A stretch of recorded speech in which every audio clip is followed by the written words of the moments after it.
bëhet dhe ka të bëjë me mirësjelljen dhe respektin e kujdesin në komunikim të njerëzve.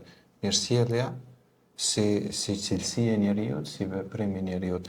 Do të kishim pas dëshirë që të dëgjonim një këshill nga ana juaj rreth mirësjelljes së njeriut në përgjithësi. Patjetër, e nderuar,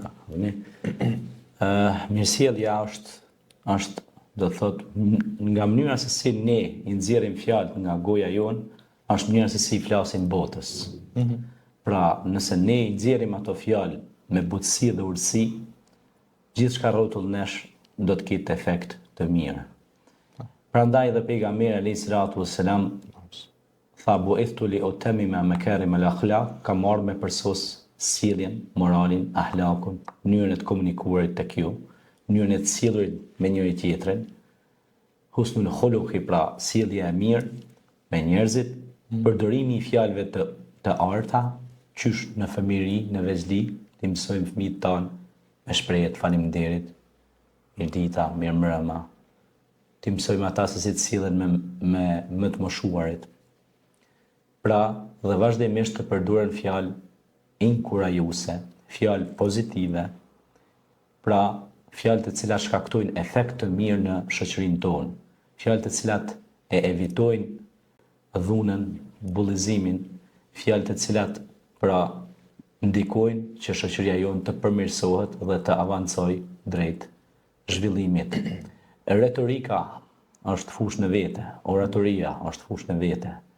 Gjitha këto janë fusha në vete, ku ne duhet mundohemi tek shoqëria jonë ti shtjellojmë edhe më shumë, sepse ne më shumë se kur kemi nevojë për një rini dhe një popull që dinë se si të komunikoj, dinë se si të flas me njerëzit, edhe dinë se si të artikuloj fjalët e tyre.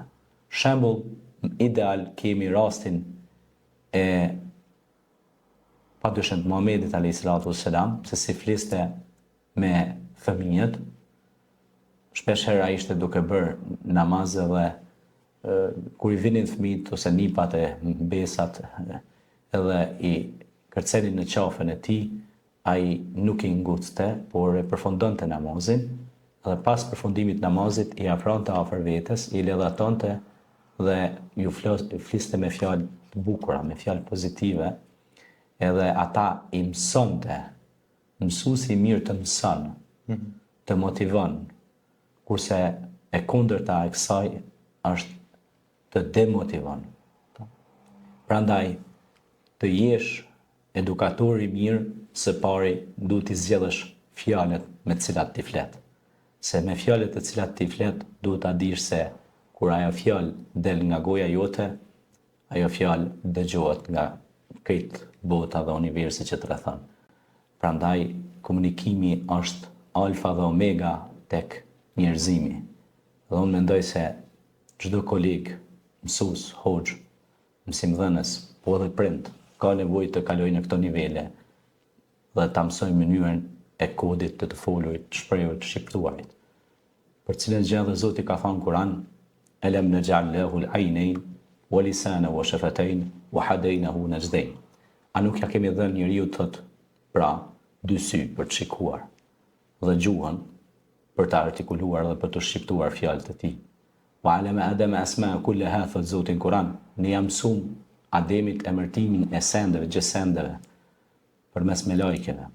Pra, kjo ka shumë rëndësi të madhe të flitet për këtë temë, për shkak se sot dikush i ka bë 20 e kusur vjet, ndoshta edhe 30 vjet edhe 40 vjet të jetës tij dhe hyn në një institucion ose hyn dikon dhe nuk din as me përshëndet, nuk din ose hyn në shtëpinë e tij pasi e ka kryer orarin e punës dhe nuk din se si me fol me fëmijët e vet, me bashkëshortën e vet, me babën e vet, me nënën e vet, sepse ka mënyra komunikuese edhe me prindërit tanë. Duhet dim si të komunikojmë me prindërit tonë. A kupton ajo? Po edhe me bashkëmoshatarët tanë, po edhe me kolegët e punës, mënyra komunikimit, jo ti jesh i ulur aty ta thashësh me zon të lartë, hajde këtu. Pra të dish se si të kyçesh në bisedë, të dish se si të flasësh me të tjerët. Kjo është çelësi i suksesit në shoqërinë tonë njerëzore. Për këtë temë për të folë, normalisht që nuk mjafton një emision ose një pyetje, padyshim se për këtë temë